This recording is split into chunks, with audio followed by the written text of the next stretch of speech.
up? I'm Kay. I'm Chaz. And we are Culture Content. Yes, sir. We are back with another one. Today, we have our special guest, Sabrina. She is the owner of Sweet Brown Girl. We're going to get into it. Let her talk about her journey, how she started the business.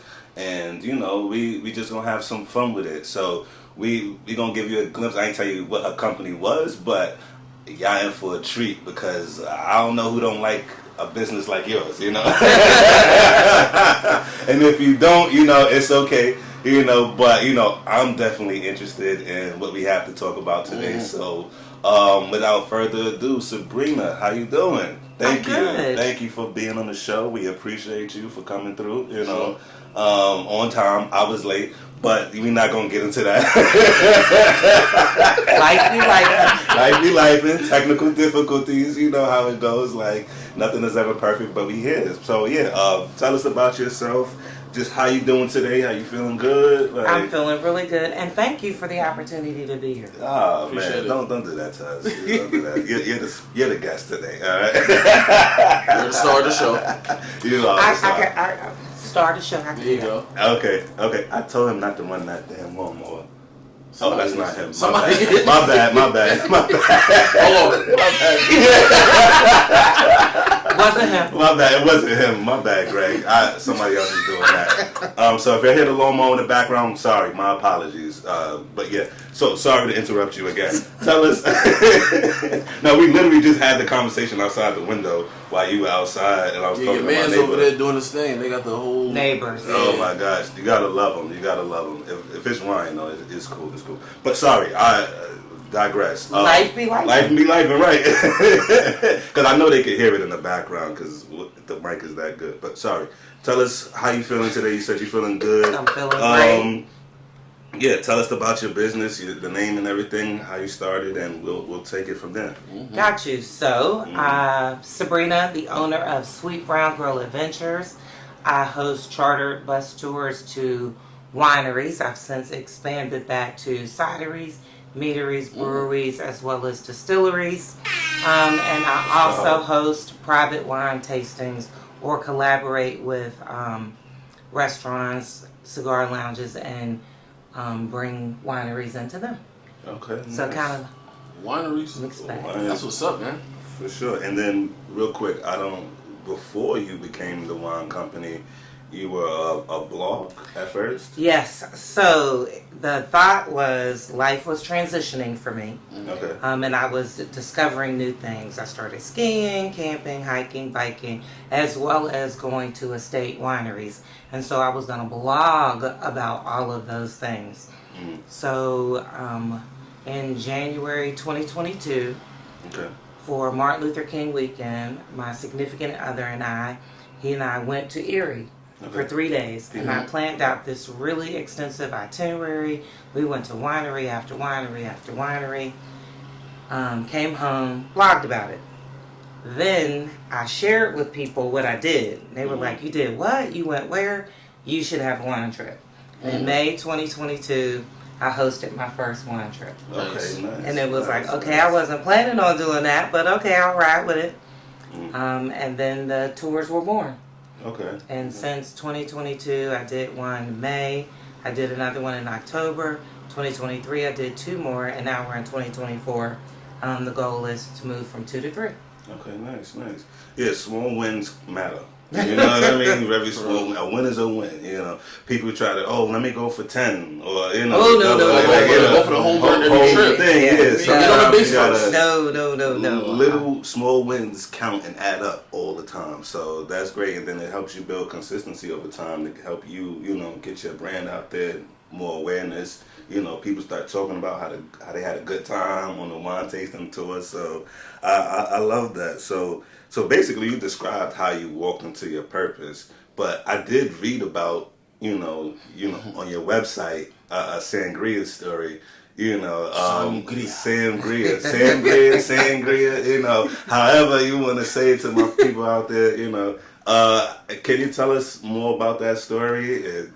What happened? I sure can. Jordan, this story's for you. So, as a parent, I didn't do anything but raise kids. And so, as the kids are getting older, I finally, when I drank when I was younger, all I could remember was alcohol tastes like cough medicine. So I'm out with colleagues celebrating 5th grade promotion. We go to Walnut Grill, and they're like, "What do you want to drink?" And I go, "Well, I don't really drink. Nothing tastes good." And they were like, "You know what? You gotta try some sangria."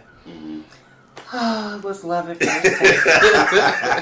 Did they have the fruit at the top? It had the fruit at the top. It was a white sangria, okay. and I still prefer white sangria. White sangria, okay. And I've never then had white sangria. No, it's fine. ooh, Yeah. it's more fruit forward. Okay. I'm down to try that. I've only had like red sangria. Oh no! You got to get some white in your life. Okay. It's the one time I'll hit promote. different. I know that's right. So the base of most sangrias is Moscato, and so the transition to wine, and then I was invited by a group of girlfriends to go to a wine festival, and that was it. Wine took over. And then the idea of tasting, right? So you go to a liquor store, fine wine and spirits, and you're getting something off the shelf or something you hear about. Tastings give you the opportunity to try before you buy. That there's nothing like that, because people say all the time, "I don't like this, I don't like that." Did you taste it? Right, that part.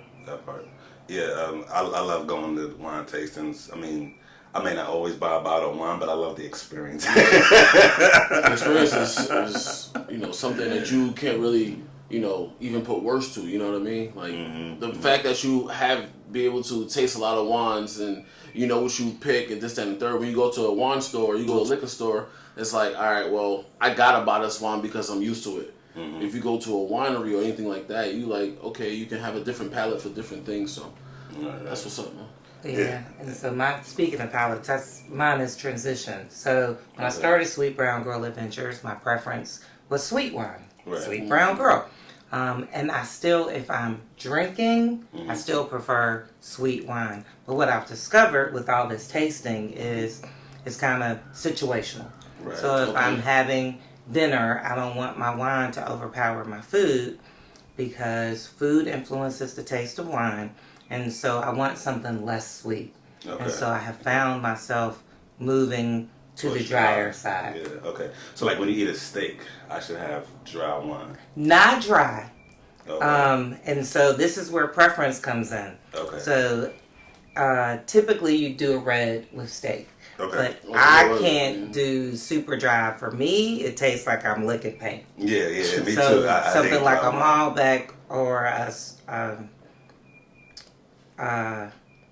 Cabernet, I just can't do them. I just can't. I've tried, I can't. No matter what I mix with it, I just can't. But I can do a semi-sweet. Yeah, I like semi-sweet too.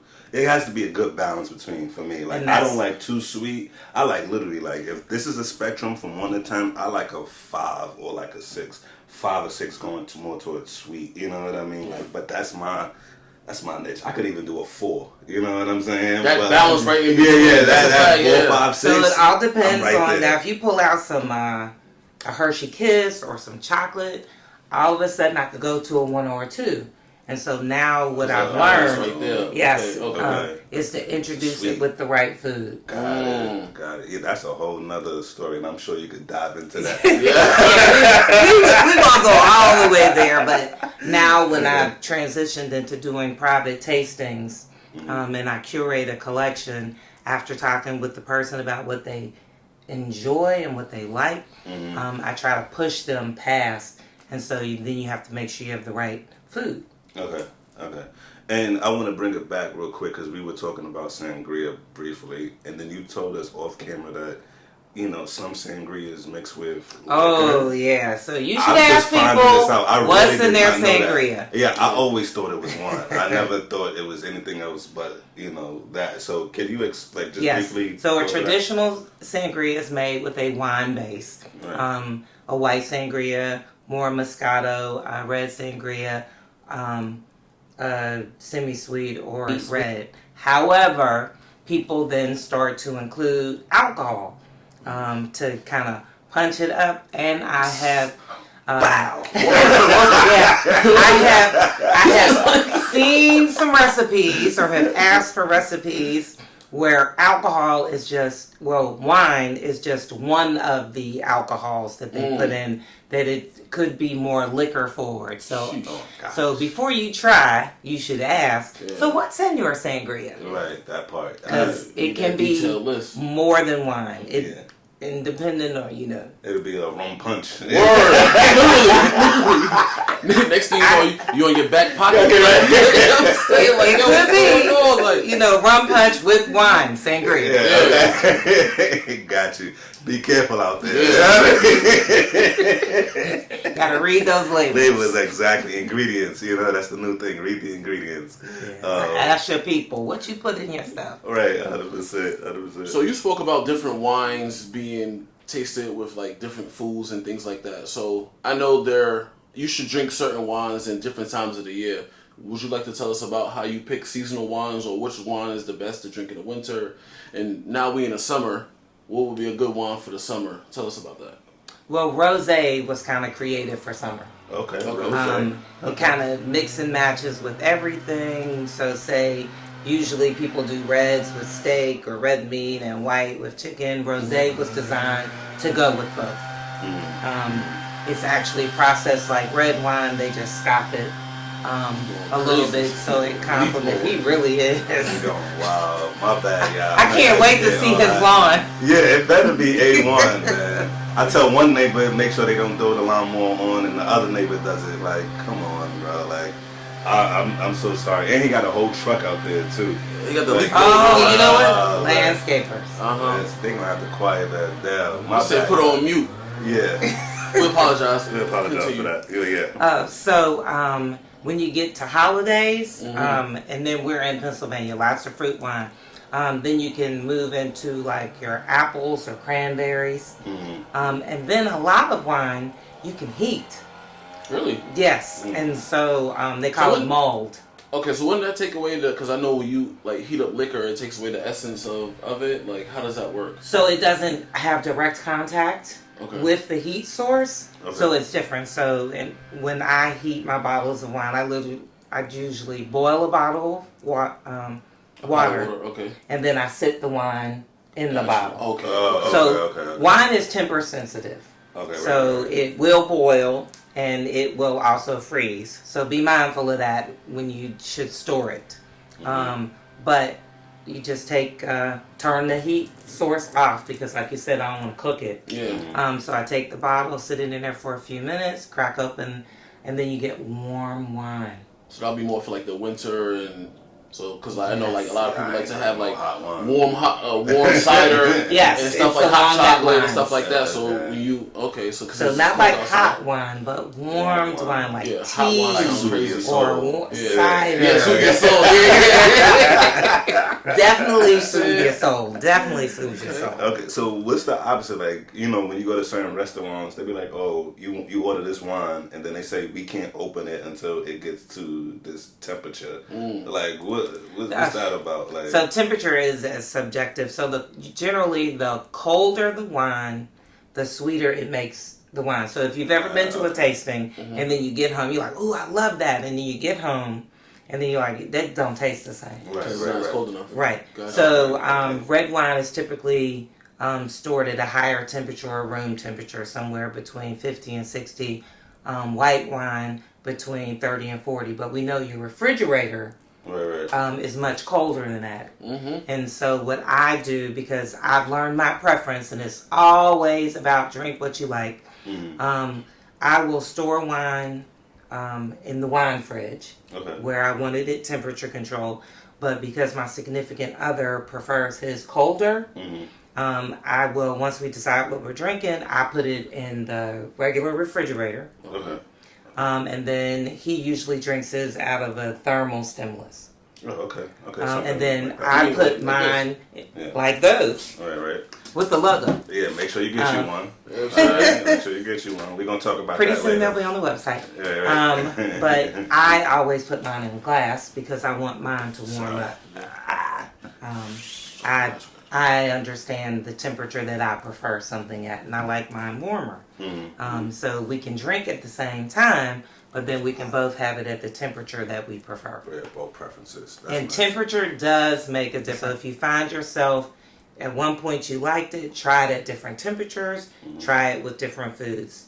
Typically, if we're drinking, I'll do nuts, I'll do some grapes, I'll do some fruit, I'll do some crackers. Like a little charcuterie board. Yes. Kind of. Whole charcuterie But board. a wine, Well, yeah. Just a little fancy, you know what I mean? Not fancy. Just, just slap it down, Nah, mix when you it up. drink wine, people consider you a little fancy. Yeah, and the so- route you on, you like, you on up the there. upper echelon. But the goal is to make wine more accessible. That part. Because for a long time, wine was for those people.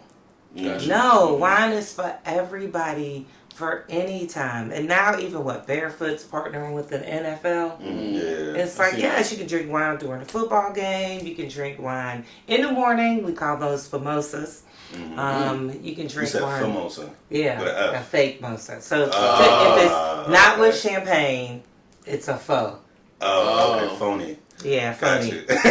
But or even you try wine you don't like, mix it with some juice, takes on a whole different Wine or juice? Always. Okay. Like apple juice, orange juice, whatever juice you like? Whatever juice you like. We have a preference for orange pineapple juice. Ooh.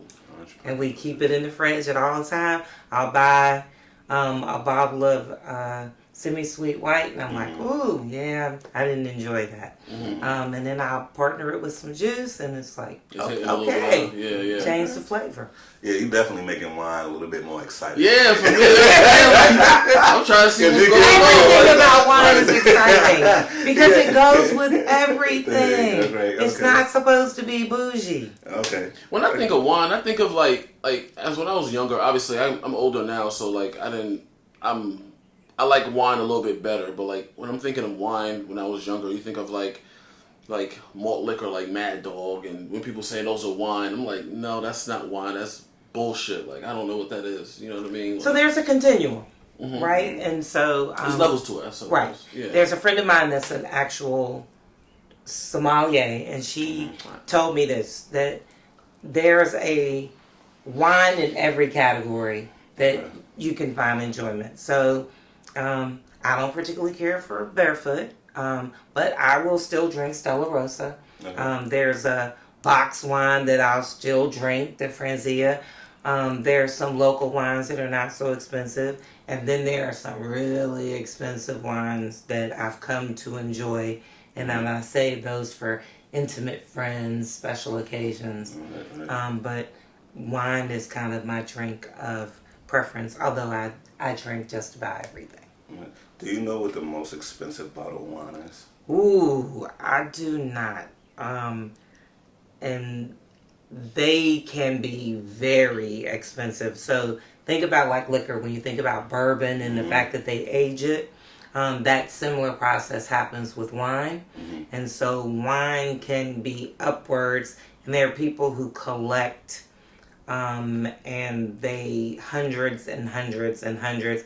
There's some they even auction. I have not experienced those because I still want to drink what I buy. Right. Now, when I finally have a wine cellar that's designed to, and that's another thing, talk about how long you hold on to wine. Unless the wine, when you purchase it, they say they want you to continue to age it, drink it. Right. Don't hold on to it past a year. Yeah, You buy wine, you drink it at some point, unless it was designed to be collected and aged and appreciated that way. Okay, that's good to know. But I did Google what the most expensive wine was. And Okay, so how much it sold for. So the most expensive bottle of wine is called Domaine della Romane Conti. It's a 1945 bottle. I bet you it's French. Yeah. And do y'all want to know how much it sold for? World War II era? That's like $2 million Probably. from Sotheby's or something. What year was it? It's at 45. 1945. It's in the thousands, at least. Thousands. Nah, it's probably millions. They said it's 558,000. That's crazy. See? And there are people who live in that income bracket. 558,000. That's crazy. And I'm not How big is that surprised. bottle? It's probably like this big. I don't know. They didn't show the bottle. It's probably like regular size. It's regular, regular size. what, 750 milliliters is a regular size. And then you can't even drink it. I'm not drinking no. Yeah, that's something you got. You put on a table, or not even a table, like on a wall or something. Exactly. Like, that's a look, don't touch type thing. Exactly. Then you got to resell it to somebody else to get your money back. If I can't drink it, I ain't buying it. Right. I don't want to just look at it like, ooh, what a pretty bottle. Yeah, I don't need that much of a collector's edition. Not at all. I don't. I'm good off of that. I keep the wine fridge stocked, but with things I can actually drink. Right. I know that's right. So what inspired you to start your company, Sweet Brown Girl? I know you were a teacher at one point. You know, still am. You still are. Sorry about haven't that. Retired yet. 4 more years. There you go. Shout out to the teachers. Teachers, educators. Another educator in the building. So what was that transition like for you? What inspired you to go from teacher to Sweet Brown Girl? So teaching is hard. Okay. And it's actually less about drinking the wine as it is, I started to notice just how relaxing it is. So I have a preference for estate wineries. Okay. I want to crack open a bottle, sit back, relax, and enjoy the view. I love being outdoors. Mm-hmm. And so life can't just be work. Right. It can't be work and there's responsibilities. There's got to be some balance. And so I was looking for some balance. And so my partner and I, we were going to wineries. We travel, right? Mm-hmm. So we went to Hilton Head one summer. And as we're plotting our thing, I'm stopping at wineries. Every time we drive anywhere, I'm going to the visitors thing. I'm finding out. Because wine is grown all over the United States. Yeah, after you get to a certain point, instead of moving from grapes we're used to, they transition to that muscadine grape. And so I just love that. But what I've noticed is he and I would be one of a few. Okay. Always one of a few. But despite race and class, the people who end up at wineries, it's like it's fun, like people, it's that common ground, and so you're telling these stories and you're meeting these people, and I love that experience, and so why not bring people with me when I'm doing it, the same thing, to experience the same thing. Do you think it's a socioeconomic thing when it comes, because you said like you one of a few, do you think it's a socioeconomic thing that comes with it that deters our people from, taking on more adventures like that? So I think the largest barrier is a lot of people feel like we don't belong in those spaces. I do. Okay.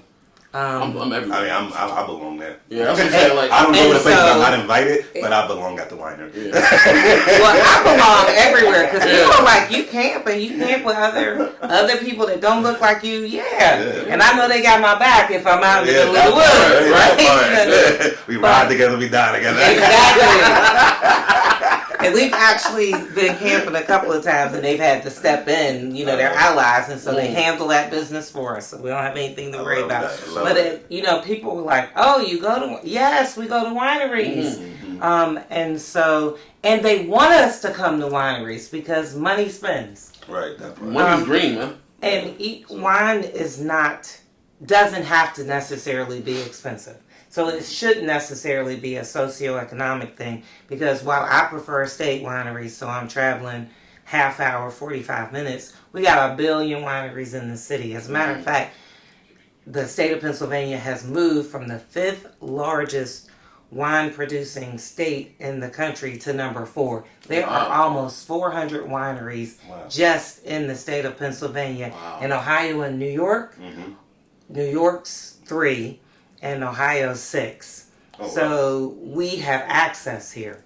Right. It's funny you say that, because my next question is, how far are you willing to travel in order to go to these wineries? Because I know you go to PA and you said we was 5th, now we 4th, and it's a lot. I mean, I read this book.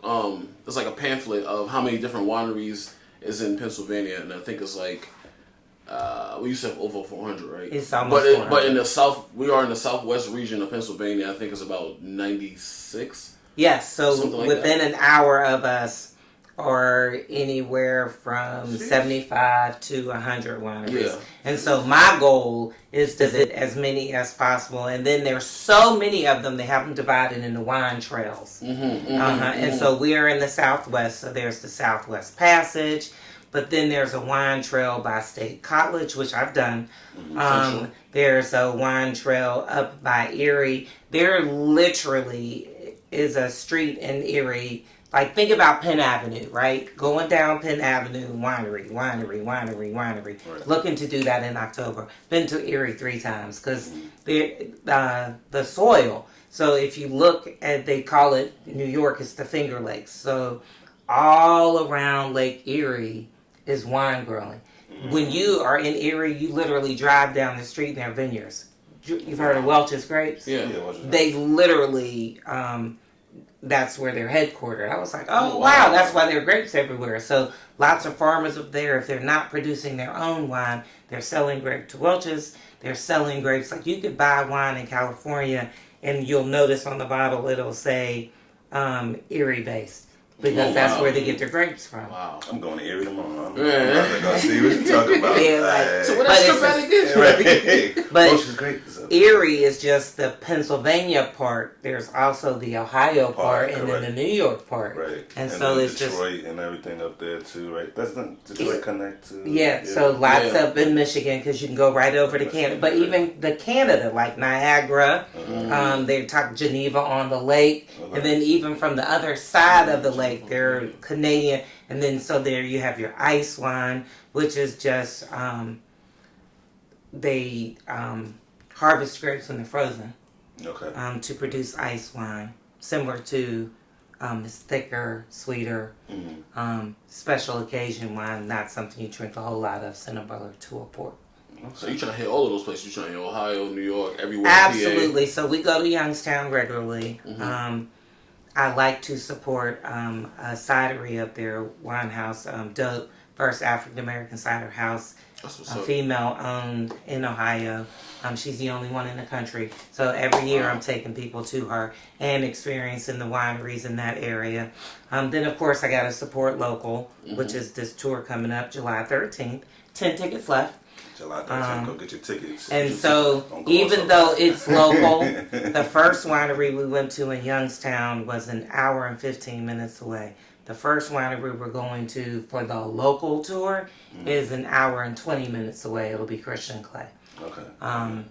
And so, we are surrounded, so we're literally just going to go over and then come down and then come back up. Okay. Make sure you have a designated driver. That is why 2 drivers. Yeah. That was another reason why the bus, right? Because you think, oh, I'm just going to taste, and they say you're supposed to taste, and then you can spit out. No. You said nah. I taste, and then I'm drinking. You're gonna say, give me another one. And another one. Yeah, it's nice to have people to go with, but it's also nice. And I try to make sure that the last stop is at least an hour away and that we eat so that by the time you get back, you're nice and sober so you can drive. Right, that part. Smart. So my next question is, what challenges did you face starting Sweet Girl? So being a teacher by profession, I have a very busy full-time job. Right. And so getting the word out. And so you talked about the socioeconomic, being on a wine trip is expensive. Buses are my biggest obstacle. I've looked into buying buses. Insurance is expensive. And so the bus costs what the bus costs, because I know one of the deterrents is I keep people all day.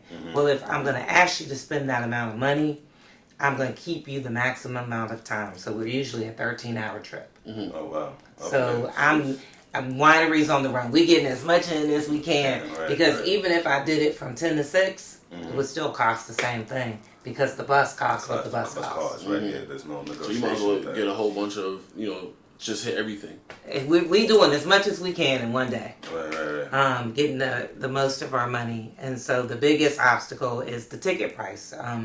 And I still haven't, when I started that first trip, everybody was like, we want to do this again, but can we get some more room? Because we were on a little party bus.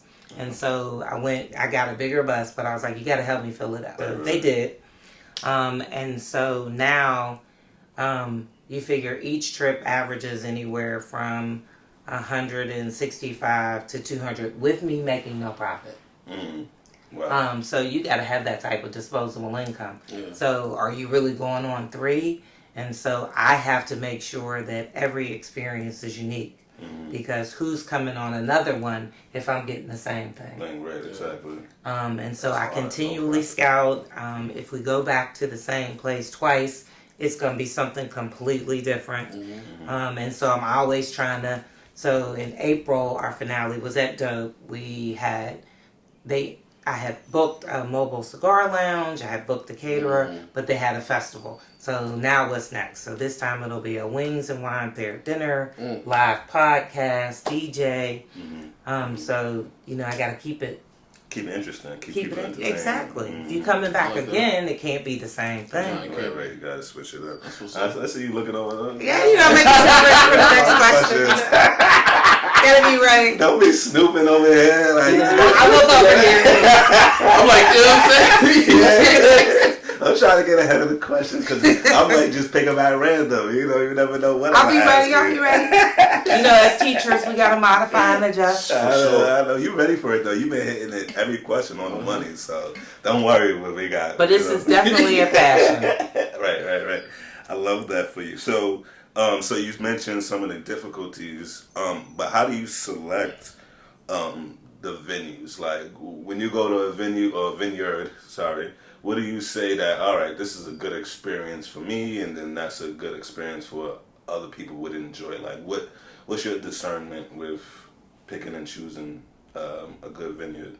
That's a great question. So first, if I enjoy it, if I'm starting to enjoy the experience, then I introduce myself to whoever is running. A lot of times managers are there or their events person are there or they'll leave the information for the owner. So if I have a good time, then it's someplace, but they also have to have the capacity. Okay. And so a lot of places are just not equipped for a group of 35 to 40 people. So there's lots of places I've been that were wonderful, but I can't bring a group back. Oh, okay. One of my favorite wineries just won't take a group from October to, I think they don't ever take large groups of once or twice a year because they're booked as a wedding venue. Okay, and so they just can't accommodate a group but 1 or 2 times a year. Okay. And so I love the winery, would love to take people there, but if I don't hit the 2 dates they have available, I can't. So they have to have the capacity. One of the reasons why I like going to Youngstown is the laws are different, and so most of the Ohio wineries serve food. In Pennsylvania, it's a whole thing, and so a lot of our Pennsylvania wineries partner with pizzerias, or they'll have food trucks. Again, that becomes a problem when you're trying to feed 35 to 40 people. Right, exactly. And so then I've got to look into how we can feed people, because if we're drinking all day, we gotta eat. Yeah, definitely gotta eat. You can't just be out here pissy drunk. And that's another thing. A lot of wineries will not let groups come because they've had bad experiences. Probably. And I am really grateful that I've attracted a crowd where we know how to have fun, but I have never had incidents of people being absolutely ridiculous and embarrass us, embarrass the reputation of the company. People have a good time. It attracts a nice range of people, but we've never had any of those type of problems. Yeah, that's good, though, because, it's very hard to, kind of, predict what may or may not happen once that liquor start getting flowing. Yes. So and now that I've included breweries and distilleries, now we're increasing our alcohol content, but people have, I guess when you spend that kind of money, people act a certain kind of way. So they have more coof. They seem to have much more coof. Yeah. That's what's up. $200 trip, I'm not trying to be so drunk that I can't still enjoy it. Right, yeah, I need to get every dollar's worth. Exactly, and I want you to, which is why we even start Even the way we start our day, the thermal cups on there are what we serve. That's our 2024 Mimosa Cup edition. Okay. So you're getting on the bus and we're greeting you. Hello, welcome. Here's your mimosa and then your muffins so you can put some food on your stomach. Okay, mimosa and muffins, okay. I like that. You definitely seem like you put together a perfect package with it and the experience together. Yeah. Like, you said July 17th? July 13th. 13th. July 13th. Saturday, July 13th. Get those tickets. I continue to curate the experience that I would want to have. And so basically I think about the people who don't have time to plan for themselves. So literally it's an experience where I show up, I park in a parking lot, and the day has been taken care of for me. And then I get back off and I can go home and rest. I don't have to do any planning. I don't have to do any driving. Everything's done. I'm just showing up to enjoy myself. I love that. You gotta have that balance. I know balance is one of my key words, but at least you don't have to do no work after doing all that, having a long day, traveling people. You're probably talking, giving people knowledge about the different wines and everything already. So I know it can be tiring. Yeah, so people go, oh, did you have fun?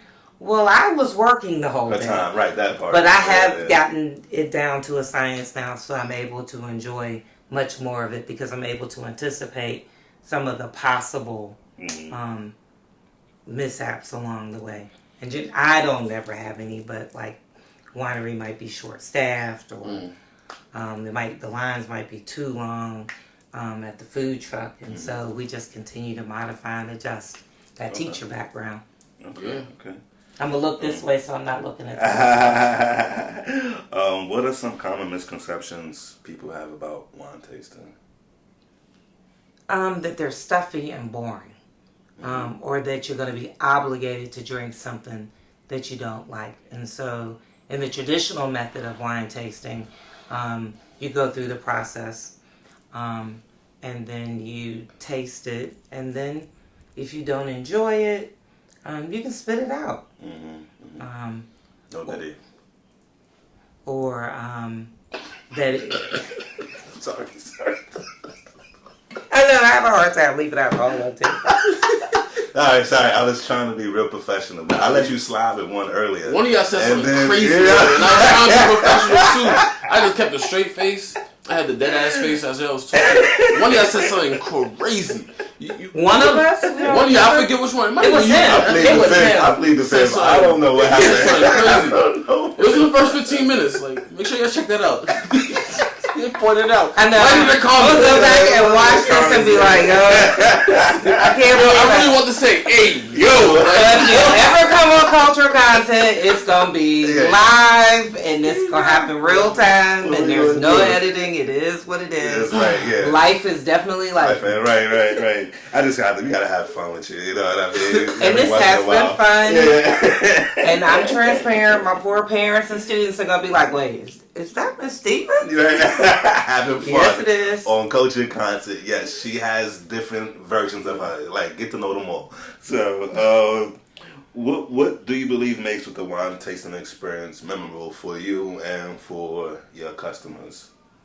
So my wine tasting, when we're wine tasting as a group, it's the variety. It's the spaces we do it in. When I offer wine tasting, I bring my teaching experience and I gamify it. I enjoy sitting down and having a traditional wine tasting and someone talking about the wine.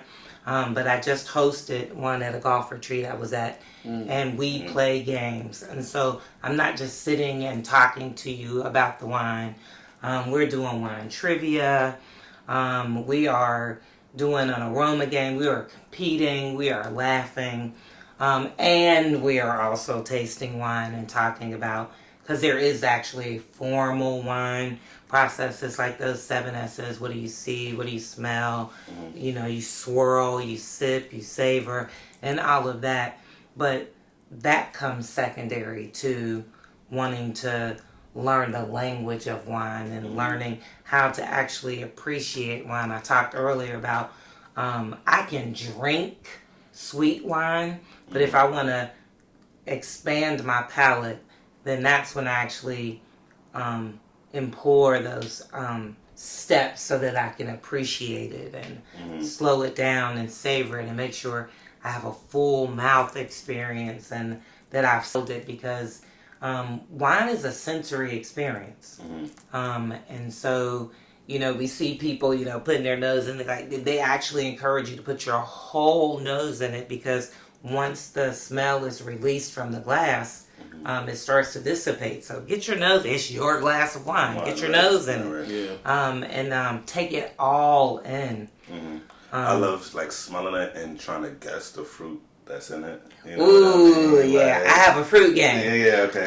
Like, what do you smell? And so it can be so subjective. And so one of the things that I'm, as I'm on my continuum to become a wine educator, I've got to get past my sampling of fruit. So, like, there are grapes and there's this and there's that. But you got, like, there's passion fruit and guava and all of... Because you figure wine's produced in every country, and in all of our states here. So people are using the fruit that they have access to. And so a lot of times you'll taste something, you'll be like, I can't figure out what that is. And that's because you don't have access to that fruit, or you haven't had experience with that fruit. And then so many, particularly red wine flavors, cedar and leather and tobacco, because they age it. Okay. And so the barrels produce a whole nother layer of scents and flavors. Wow. And then each country does it their own way. Sometimes they burn barrels before they put, or they could take a barrel that once aged bourbon in it and now they're aging wine in it. And so it That changes the definitely hit a little flavor of different. it. Yeah. Have you ever been involved in harvesting fruits to make wine before? Because you spoke, I'm thinking wine is just grapes, but you went from, guava to passion fruit. Like, have you ever harvested? I have not yet had the opportunity. I'm hoping that next summer, that when I take WSET level 2, that I'm able to take it in Napa Valley and actually harvest. But I have had the opportunity to pick grapes. Okay. But now there are some wineries who will have traditional activities. You picture like people stepping on grapes. Wine is very high tech, and so they use a lot of machinery for that now. So people are stepping on grapes barefoot and then we drink it? No, that's what they used to do. That's like in Popeyes. Yeah, Popeyes or Laverne and Shirley. The old school. And wineries might have those type of activities just so that you can say that you had the opportunity to do that kind of stuff. But that's not really what they do. And it goes through so even if they did step on grapes, the product that you're drinking has gone through so many different steps and cleaning that it's not that anymore. Is there any fruits that's particular to Pennsylvania that would be different than like Florida or like California? Like if you drink it, you say, I know this fruit was from California. Like, we do a lot of apples here. Is that for like light wine or, the white wine or red or both? So wine is actually more than red or white. There's also a category of fruit. And so we grow here. And so you can have apple wine, you can have peach wine, you can have cranberry wine, you can have, it's the fermentation process that makes it wine. So you can put anything in, and then it can come out. And it's the same with mead. And so the only difference between wine and mead is wine is sweetened with sugar, mead is sweetened with honey. Okay. Still really wine, goes through the same process, but it's sweetened. But there is a lot of apple wine in Pennsylvania. Okay. That's good to know. Interesting. I didn't know that either. And apple wine is one that you'll enjoy. Heated. Oh. Cider with a kick. I mean, you're about to say a cider kick. Yeah. I like cider with a kick. I like cakes. So just a small pivot. During this journey, creating Sweet Brown Girl, and doing the wine tasting, being a teacher, what have you learned the most about yourself through your journey? Talk to him. I know. That's another punch. Ew. Yeah, now this one, Good question. You know, the rest of them, I was like, rattle out. What if I learn about myself? That I like to learn. I thought that was limited to education. In my day life, I am a reading specialist and have been a reading teacher, and I've gone back to school a million times to hone that craft. But now I've started to do the same thing with wine. Okay. So I'm taking my first wine certification class. When I go to a thank you. Now on July 24th, let's go back past it. Let's go. Don't bypass over that. But I love learning. Right. And so I go to the tasting looking to see what new thing am I going to be able to share with the people who support and follow me. Okay. And so I just want to learn more about wine, learn more about wine tasting. You talked about traveling. And so I want to do I want to experience wine in another country. And so I turn 55 next year. Congratulations. And so, yeah. Hold on, hand horn. Yeah, get it the horn. Yeah, Double nipple. Give it a horn, yeah. Yeah, big double nipple. And so I'm looking at Argentina. Oh, nice. We don't think, you know, when we think wine, we think of Italy, we think of France. Yes. Yeah. But Argentina has this emerging wine scene. They're doing some really interesting things. And I want to go check them out. I was just in Aruba. Like, of all places, Aruba is literally a desert. A beautiful desert, but a desert. And I went on a winery tour there. And they literally do the most amazing thing.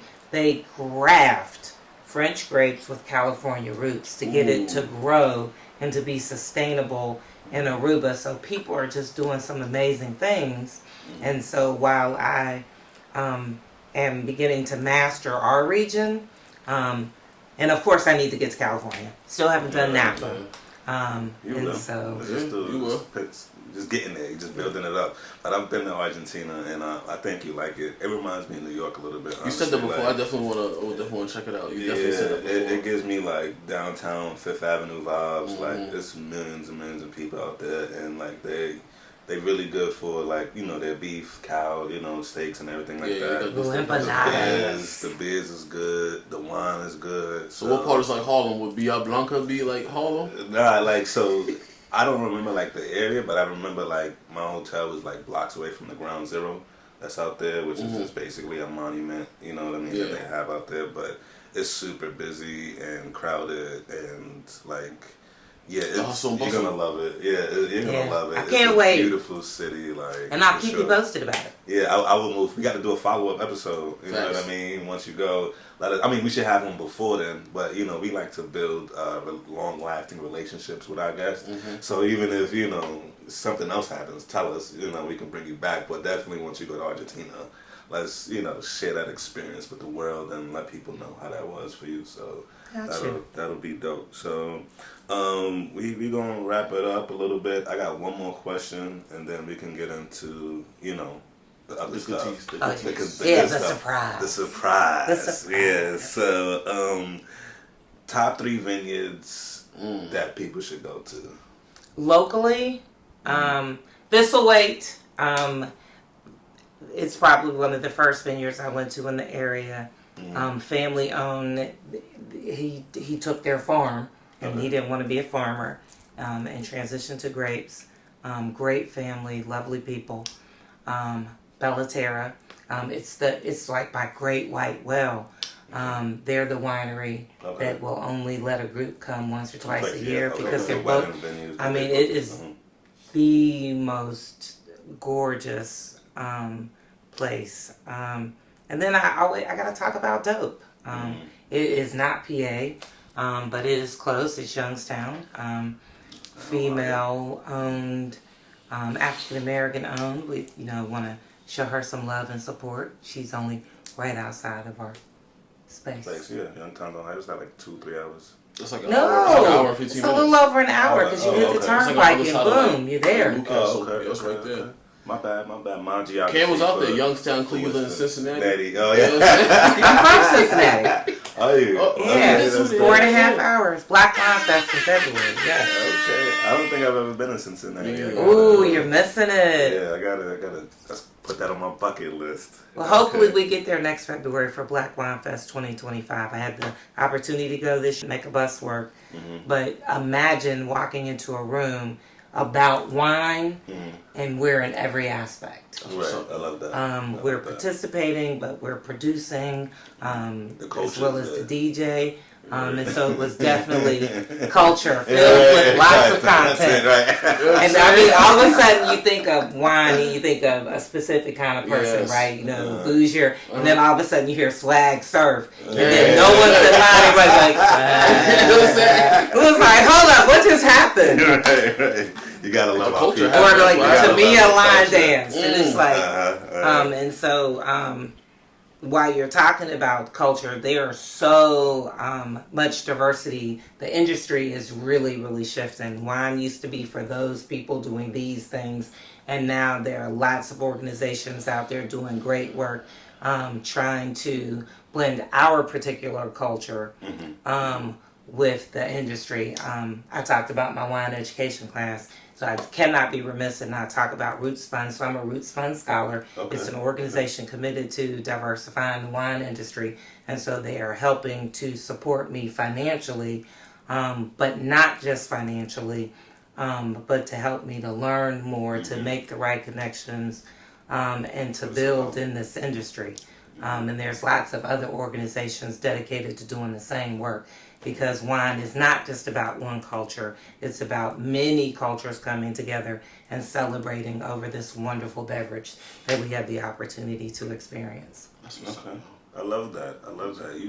You really dived into this. Like, you invested into this. I hope y'all can tell the way she's talking. Like, I am quite passionate. Like she's my kids and then wine. Yeah, like I feel like I'm a sommelier now. You feel me? I'm out here. You know what I'm saying? I could be telling people about it now. Yeah, I wouldn't go that far, but I would point everybody to Sabrina. Like, yeah, look. Yeah, Sabrina message me. Hello at sweetbrowngirl.com. Ask me your questions. Okay, yeah. One more time for the people. One more time. I feel like you did that kind of. Oh yeah. Hello at sweetbrowngirl.com or Sabrina at sweetbrowngirl.com, and you can ask me any kind of questions. And you can also book your tickets too. Yeah. For July, absolutely. July 13th, yes. July 13th. On Instagram, it's sweet.browngirl, and on Facebook, it's Sweet Brown Girl Adventures. Okay. But check it out. Pretty soon I'll be doing a poll about what comes next. There's a Black Wine Fest opportunity coming up in Cleveland in September, or whether we're going to go to Erie in October. Okay. And so I'm going to let the crowd make that decision. Right? That's what's up, yeah. That's the best way to do it. Let the people decide, So they won't be doing. I'll be doing both, but they can tell me which one do you want to join. Right. I will be there. I love that energy. All right, so without further ado, we gonna semi wrap it up right here. But we're gonna continue the show with the presents and stuff like that. So for whoever wants to stay. We encourage you to stay because it's about to go down. And we're about to put the questions down. We about to bring out the surprises and the gifts and everything like that. Message. So, message coming. Message.